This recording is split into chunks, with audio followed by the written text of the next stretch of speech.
Hey friends, welcome back to Homestead on a Prayer. Since we're in the middle of garden planting season, and I know I've been doing a little bit of a series on seed starting specifically, I thought it would be a good time to talk about the differences between cool weather vegetables and warm weather vegetables.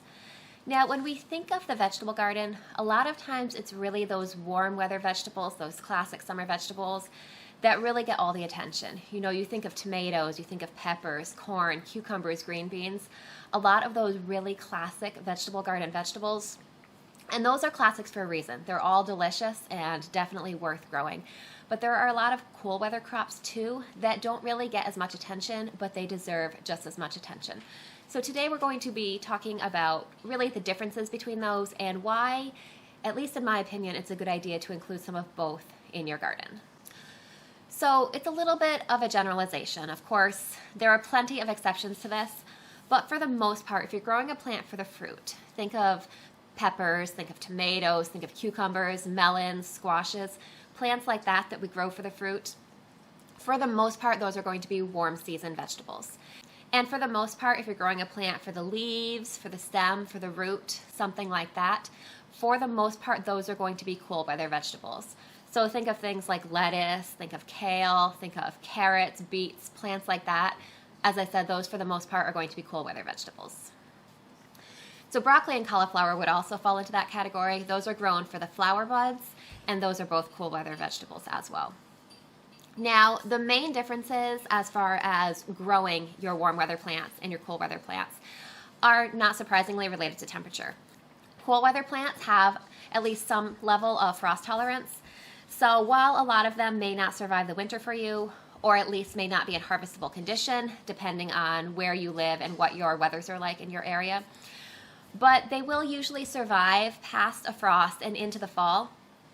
You can also start those types of plants earlier in the spring. You can plant them out before your last frost date, as opposed to plants like tomatoes and peppers that you really need to wait till your frost date has passed to plant.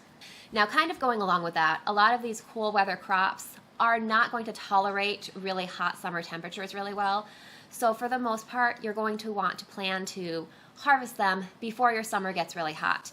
You know, lettuce is a great example of this. Lettuce does really well in the spring and in the early summer in my area, but once it starts to get really hot here, once it gets into like July and August, my lettuce, it's either going to bolt, which means to send up a center stalk and start to flower and stop producing leaves, or it's just going to turn really bitter. Either way, the flavor of the leaves changes and it's not really something that you would want to eat anymore. So for lettuce, I plan to plant it early enough in the season that I can harvest it before that really hot summer heat comes, and that way I get to enjoy my lettuce.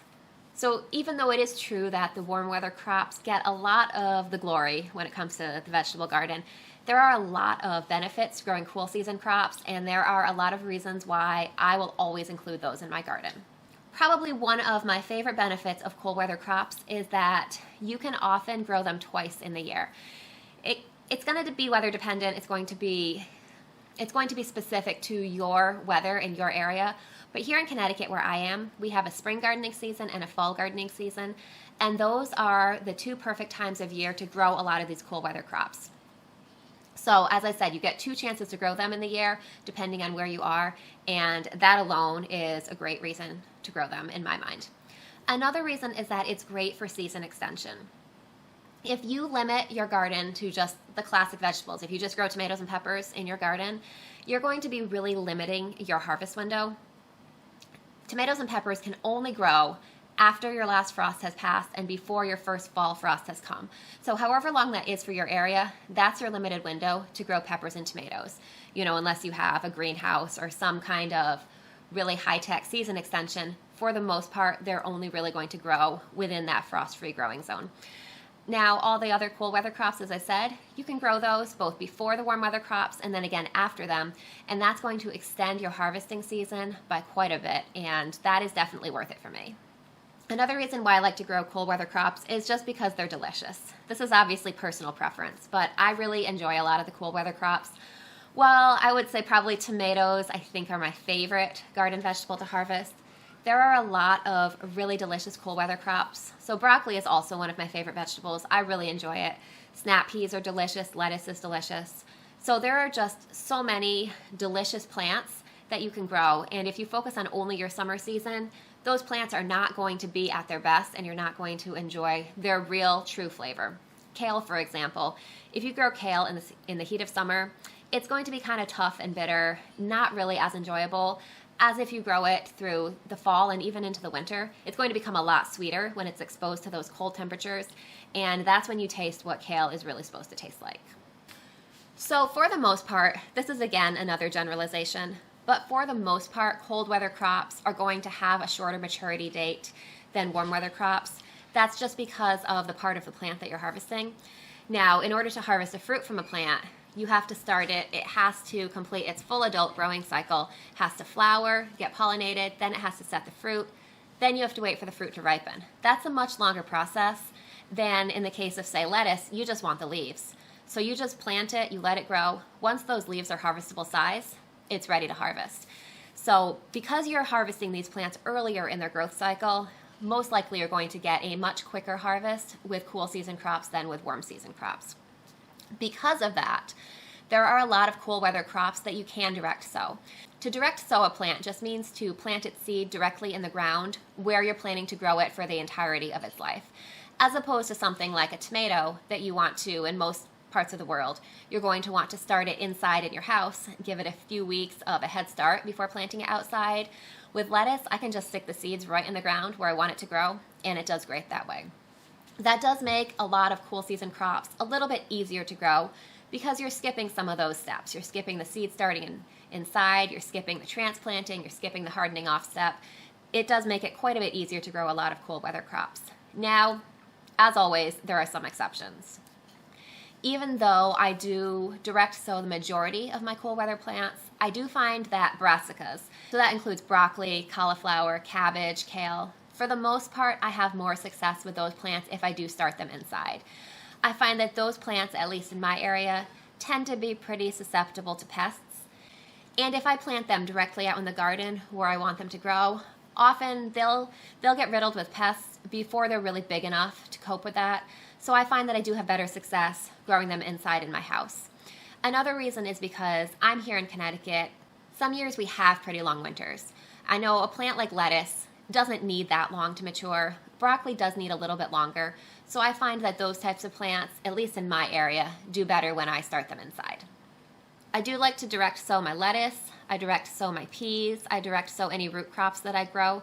So brassicas are really the main exception to that. Onions do need to be started inside. Those take quite a bit of time to grow. This year, I actually decided, instead of starting onion seeds myself, I'm ordering onion transplants, so those are going to be delivered to me at the planting time. So I don't have to worry about starting onion seeds this year. But if you are growing onions from seed, you do definitely want to give those a pretty long head start. Those take a while to grow. So depending on the weather and depending on the specific variety that I'm growing, I generally like to direct sow or transplant, depending on what type I'm growing. I like to get them out in the garden about 4 to 6 weeks before my last frost date, probably closer to 4 weeks before my last frost date. So in my area, my last frost date is estimated to be May 15th. I find that most years it's a little bit earlier than that, but I always plan on May 15th just to be safe. So what I like to do is I like to plant all my brassica transplants out in the garden around April 15th or so, sometime within that week. Now, when that time comes, I'm going to be paying attention to the weather. If we have some really severe weather forecasted around that time, I'm going to wait till it's passed, and I may plant them a little bit later. But for the most part, I start watching the weather around mid-April to determine if my brassica plants are ready to be transplanted out. And then I will also sow the seeds for my lettuce and a lot of those other direct sown vegetables around the same time. Some years, if we have a fairly early spring, if our snow is melted and it's fairly warm out, I'll sow some of those seeds outside even earlier. Peas, sometimes I've planted them as early as mid to late March, depending on the year. But those can be planted you have a several week window to plant those. So you're just going to want to pay attention to the weather in your area. You're going to want to talk to local gardeners in your area, people who have experience growing in the same conditions that you live in, and they'll be able to give you some great suggestions for what to grow in your area and when to start your seeds, and then when to transplant them outside. So what I like to do with cold crops when it comes to actually planting my garden, I plan to harvest them before the heat of summer really hits. That's going to open up some space in your garden, and you can then plug it in with some other type of plant. And then I'm going to want to plant a second succession of a lot of these cool weather crops around mid to late summer to be ready to harvest in the fall. So all of that is going to be area dependent and weather dependent. But as you get more experience growing plants and as you get just more comfortable with gardening in general, you'll figure out a rhythm that really works well for you. And as with everything else, I think with gardening, really the best way to learn is just to do it. You know, even if you make mistakes, even if you don't get everything perfectly right, if you don't harvest your lettuce on time and it bolts and it tastes really bitter, you know what? That's a lesson that you learned, and now you just have so much more experience growing lettuce, and you're ready to do even better next time.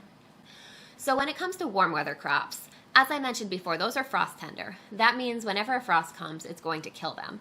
So you want to make sure with your warm season crops, your frost tender crops, that you plan to harvest them before your first fall frost comes. So you're just going to want to make sure that you have enough time in that frost-free growing zone, or in that frost-free growing season, to be able to grow those plants to maturity and get a harvest before the frost comes and kills them. It's a little bit, you're working with a little bit stricter of a schedule there. The cold weather crops can be a little more flexible, where the warm weather crops, you really do need to make sure to harvest them before your first frost. So as I mentioned, one of the great places to find information about what grows well in your area, what cold weather crops and warm weather crops, is by talking to local gardeners. But that being said, you can also find a lot of information, you know, even just on your seed packets here. So for example, here I have cauliflower. So they give you all kinds of information here. So I see here it says frost hardy, yes. Now this does not mean that cauliflower is going to survive the winter. Depending on where you are, it might in your area. Here in Connecticut, cauliflower will not survive the winter, but it will survive a light frost. So in my area, we usually get our first frost around mid-October. So if I plan to harvest my cauliflower at the end of October, early November, that's something that I should be able to count on pretty well because it is mildly frost hardy. So some other things to look for on your seed packet when you are trying to figure out if something is a cool weather or warm weather crop. I mean, obviously if you see something like winter in the name, that's a hint that it is likely a cool weather crop. If you see things like frost hardy, if you see things like cool weather, cold weather, things like that, any of that's going to be a clue that this is a plant that would rather be grown in the spring or the fall than in the hot summer. So I definitely encourage you this year, if you've just kind of stuck to the classic warm weather vegetables this year, I encourage you to branch out and try some cool weather vegetables too, because they really do add so much to the garden. They add so much to your harvest season, and they add so much variety, so they're definitely worth a try. Now, I would love in the comments if you would leave your favorite cool weather crops in the comments, especially if it's something a little bit unusual. I know since I started looking into cool weather crops and kind of trying to play with the boundaries of the growing season, I've discovered some really interesting and unique vegetables, some really delicious vegetables. So if you have anything else you want to recommend, I would love to hear it. So I hope you guys are having a great day. I hope that this encourages you to kind of garden outside of that frost-free season, and I can't wait to see you soon. I'll see you next time.